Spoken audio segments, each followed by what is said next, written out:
नमस्कार दोस्तों, आप सभी एलएलबी स्टूडेंट्स का बहुत बहुत स्वागत है इस स्पेशल एग्जाम प्रिपरेशन एक्सप्लेनर में। आज हम यूनिट 6 के सबसे सबसे इंपॉर्टेंट टॉपिक्स को यानी प्रिंसिपल्स ऑफ कॉन्स्टिट्यूशनल इंटरप्रिटेशन को आसान भाषा में समझेंगे। एग्जाम्स बिल्कुल सर पर हैं, तो चलिए बिना टाइम वेस्ट किए फुल फोकस के साथ सीधे टॉपिक पर आते हैं।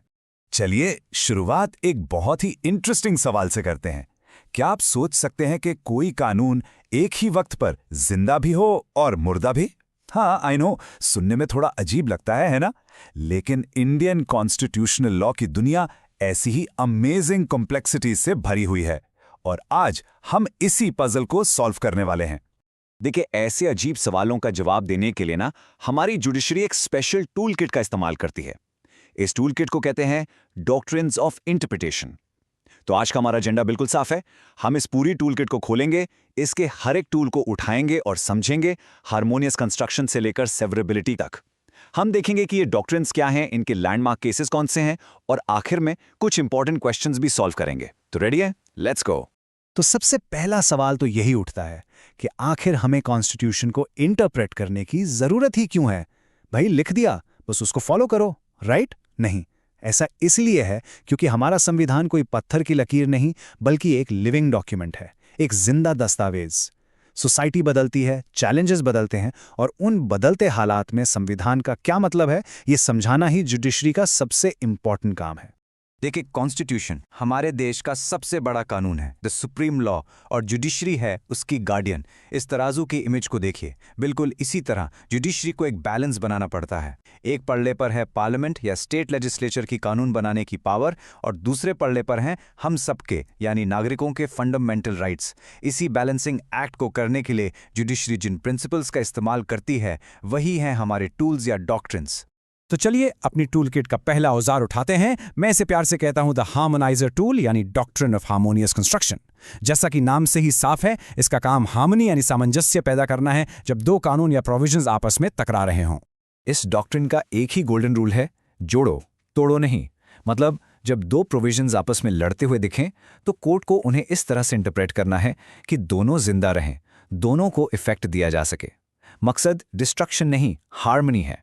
क्योंकि हम ये मानकर चलते हैं कि लेजिस्लेचर ने इतना बड़ा कानून बनाया है तो वो खुद को कॉन्ट्रडिक्ट करने के लिए तो नहीं बनाया होगा, right? So we have to find a way to make them work together. और इस हार्मनी को अचीव करने के लिए सुप्रीम कोर्ट ने 5 सिंपल प्रिंसिपल्स दिए हैं। पहला, आमने सामने की टक्कर को अवॉइड करो। दूसरा, एक सेक्शन को दूसरे को हराने के लिए इस्तेमाल मत करो। तीसरा, उन दोनों के बीच एक रास्ता निकालने की कोशिश करो, रिकंसाइल करो। चौथा, किसी भी प्रोविजन को बेकार यानी डेड लेटर मत बनाओ। और पांचवां, हमेशा ये मानो कि लेजिस्लेचर ने बिना कॉन्ट्राडिक्शन के ही लॉ बनाया है। इसका एक जबरदस्त एग्जाम्पल है शंकरी प्रसाद केस। यहां पर संविधान के दो जायंट्स आमने सामने आ गए। एक तरफ थे पार्ट 3 के फंडामेंटल राइट्स और दूसरी तरफ पार्ट 4 के डायरेक्टिव प्रिंसिपल्स। सुप्रीम कोर्ट ने हार्मोनियस कंस्ट्रक्शन का यूज किया और कहा कि डीएसपी को लागू करने के लिए फंडामेंटल राइट्स को अमेंड किया जा सकता है। इस तरह कोर्ट ने कॉन्स्टिट्यूशन के दोनों इंपॉर्टेंट हिस्सों को एक साथ लाके खड़ा कर दिया, एक हार्मनी बना दी। चलिए अब अपनी टूल किट के अगले सेक्शन पर चलते हैं। ये टूल्स एक तरह से जूरिसडिक्शन चेकर्स हैं। इनका काम बस इतना चेक करना है कि पार्लियामेंट या स्टेट लेजिस्लेचर ने जो कानून बनाया है, क्या उनके पास उस सब्जेक्ट पर कानून बनाने का पावर यानी कॉम्पिटेंस था भी या नहीं। हमारा पहला जुरिसडिक्शन चेकर है पिथ एंड सब्सटेंस। इसका सीधा सा मतलब है कानून का असली कैरेक्टर क्या है। कोर्ट ऊपरी चीजों को नहीं देखती, वो कानून के दिल में जाकर देखती है उसका ट्रू नेचर क्या है। अगर कानून का मेन मकसद आपसे रिलेटेड है तो इस बात से ज्यादा फर्क नहीं पड़ता कि वो गलती से किसी और के एरिया में थोड़ा सा इंसिडेंटली ट्रेसपास कर रहा हो। FN बलसरारा केस इसका क्लासिक एग्जाम्पल है। बॉम्बे स्टेट ने शराबबंदी का कानून बनाया। उससे चैलेंज किया गया कि इससे लिकर के इंपोर्ट एक्सपोर्ट पर असर पड़ रहा है, जो तो यूनियन का सब्जेक्ट है। कोर्ट ने कहा, एक मिनट रुको, इस कानून का पिथ एंड सब्सटेंस, इसका असल मकसद इंपोर्ट एक्सपोर्ट नहीं बल्कि पब्लिक हेल्थ है और पब्लिक हेल्थ स्टेट का सब्जेक्ट है, इसलिए कानून बिल्कुल वैलिड है। ओके, अब आते हैं दूसरे जुरिसडिक्शन चेकर पर। यह है doctrine of colourable legislation. Basically ये एक लाई डिटेक्टर है। ये उस लैटिन मैक्सिम पर बेस्ड है कि जो काम आप सीधे सीधे नहीं कर सकते वो आप टेढ़े रास्ते से भेस बदल कर भी नहीं कर सकते। ये डॉक्ट्रिन उन कानूनों को पकड़ता है जो दिखते कुछ और हैं पर करते कुछ और हैं। और यहाँ एक बहुत इंपॉर्टेंट पॉइंट है, एग्जाम के लिए भी नोट कर लीजिए। कोर्ट कानून के फॉर्म या टाइटल से धोखा नहीं खाती, वो उसके सब्सटेंस को देखती है। कोर्ट बस ये चेक करती है कि कहीं लेजिस्लेटर बहाना बनाकर अपनी पावर से बाहर तो नहीं जा रहा। यहाँ लेजिस्लेचर की नीयत क्या है, अच्छी है या बुरी, इससे फर्क नहीं पड़ता। सवाल सिर्फ कॉम्पिटेंस का है, पावर का है। तो इस टेबल से इन दोनों में डिफरेंस बिल्कुल क्रिस्टल क्लियर हो जाता है। पिथ एंड सब्सटेंस एक तरह से लॉ को बचाने की कोशिश करता है उसके असली कैरेक्टर को देखकर। वहीं कलरेबल लेजिस्लेशन एक डिटेक्टिव की तरह है जो भेस बदले हुए कानून को पकड़ता है और उसे स्ट्राइक डाउन करता है। एक लॉ की वैलिडिटी देखता है, दूसरा पावर का मिसयूज। अब हम आ गए हैं अपनी टूल किट के सबसे शार्प, सबसे प्रिसाइज औजारों पर। मैं इन्हें कहता हूं दी सर्जिकल इंस्ट्रूमेंट्स। इनका इस्तेमाल तब होता है जब कोई कानून हमारे सबसे कीमती फंडामेंटल राइट्स पर हमला करता है। तो जो सवाल मैंने आपसे शुरू में पूछा था कि क्या कोई लॉ जिंदा और मुर्दा दोनों हो सकता है, उसका जवाब अब मिलेगा। और जवाब है डॉक्ट्रिन ऑफ इक्लिप्स। ये कहता है कि संविधान बनने से पहले का कोई कानून अगर फंडामेंटल राइट से टकराता है तो वो लॉ मरता नहीं है, इट्स नॉट डेड, बस उस पर फंडामेंटल राइट का ग्रहण लग जाता है। इट गेट्स इक्लिप्स्ड, वो डॉर्मेंट हो जाता है, सो जाता है। तो इसका प्रोसेस समझते हैं, बड़ा सिंपल है। स्टेप 1, एक पुराना प्री कॉन्स्टिट्यूशनल लॉ है। स्टेप 2, संविधान लागू होता है और वो लॉ फंडामेंटल राइट को वायोलेट करता है। स्टेप 3, उस लॉ पर ग्रहण लग गया, वो अनएनफोर्सेबल हो गया। अब यहां आता है ट्विस्ट। स्टेप 4, फ्यूचर में पार्लियामेंट ने कॉन्स्टिट्यूशन को अमेंड किया और वो कॉन्फ्लिक्ट ही खत्म कर दिया। तो क्या होगा? स्टेप 5, वो ग्रहण हट जाएगा और सोया हुआ कानून वापस जाग जाएगा। It becomes fully operative again. Bikaji Narayan का केस इस डॉक्ट्रिन की पहचान है। एक पुराना लॉ था जो स्टेट को मोटर ट्रांसपोर्ट में मोनोपोली देता था। कॉन्स्टिट्यूशन आने पर यह आर्टिकल 19(1) के अगेंस्ट था, तो लॉ पर ग्रहण लग गया। सालों बाद एक अमेंडमेंट आया जिसने स्टेट मोनोपोली को अलाउ कर दिया। जैसे ही अमेंडमेंट आया, सुप्रीम कोर्ट ने कहा द इक्लिप्स इज रिमूव्ड, ग्रहण हट गया है और वो पुराना लॉ फिर से जिंदा हो गया। Amazing, right? हमारा अगला सर्जिकल टूल है डॉक्ट्रिन ऑफ सेवरेबिलिटी। इसे समझने का सबसे आसान तरीका है एक सेब का एग्जाम्पल।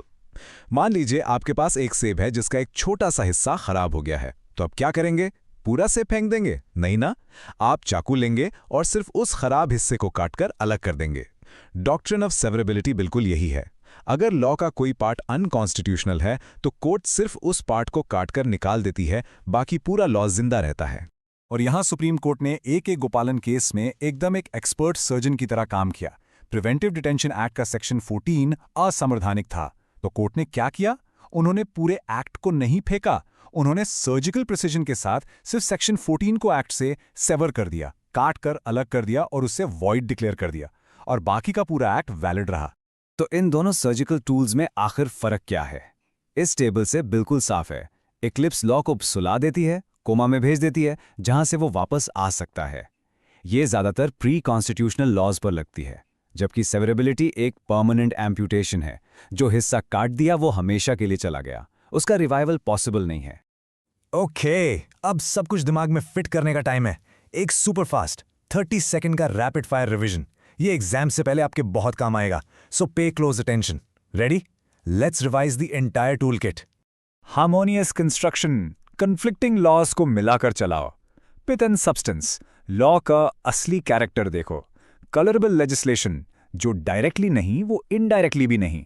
एक्लिप्स, एफआरएस की शैडो में लॉस हो जाता है। सेवरेबिलिटी, बेकार हिस्से को काट कर निकाल दो। दैट्स इट, बिल्कुल सिंपल। बहुत बढ़िया। अब जब हमने पूरी टूल किट को समझ लिया है तो चलिए देखते हैं कितना याद हुआ। कुछ important exam style questions practice करते हैं। तो पहला सवाल आपके लिए, कौन सा डॉक्ट्रिन उन प्री कॉन्स्टिट्यूशनल लॉज पर लागू होता है जो फंडामेंटल राइट्स को वायलेट करते हैं, और उसका इफेक्ट क्या होता है? सोच लीजिए। और इसका सही जवाब है द डॉक्ट्रिन ऑफ एक्लिप्स। और इसका इफेक्ट क्या है? ये लॉ को डॉर्मेंट यानी निष्क्रिय बना देता है, उसे पूरी तरह से वॉइड यानी खत्म नहीं करता। सवाल नंबर 2, जब court doctrine of pith and substance apply करती है तो उसका प्राइमरी टेस्ट क्या होता है? वो क्या चीज देखती है? जवाब है, कोर्ट कानून के ऊपरी फैक्ट्स को नहीं बल्कि उसके ट्रू नेचर एंड कैरेक्टर को देखती है। इसके सार और तत्व को देखती है, ये पता लगाने के लिए कि किस लेजिस्लेचर के पास उसे बनाने की कॉम्पिटेंस थी। तो दोस्तों, इस एक्सप्लेनर को खत्म करते हुए बस एक बात हमेशा याद रखिएगा, संविधान सिर्फ एक किताब नहीं, ये एक जिंदा दस्तावेज है और इसकी इंटरप्रिटेशन, इसकी व्याख्या वो जिंदा बातचीत है जो हम पीढ़ी दर पीढ़ी इसके साथ करते हैं। आपकी लीगल एजुकेशन इस कॉन्वर्जेशन का एक बहुत ज़रूरी हिस्सा है। ऐसे ही इन्फॉर्मेटिव वीडियोस देखने के लिए LLB स्टूडेंट अड्डा को सब्सक्राइब करें एंड फॉलो करें। If you want any new topic, comment below.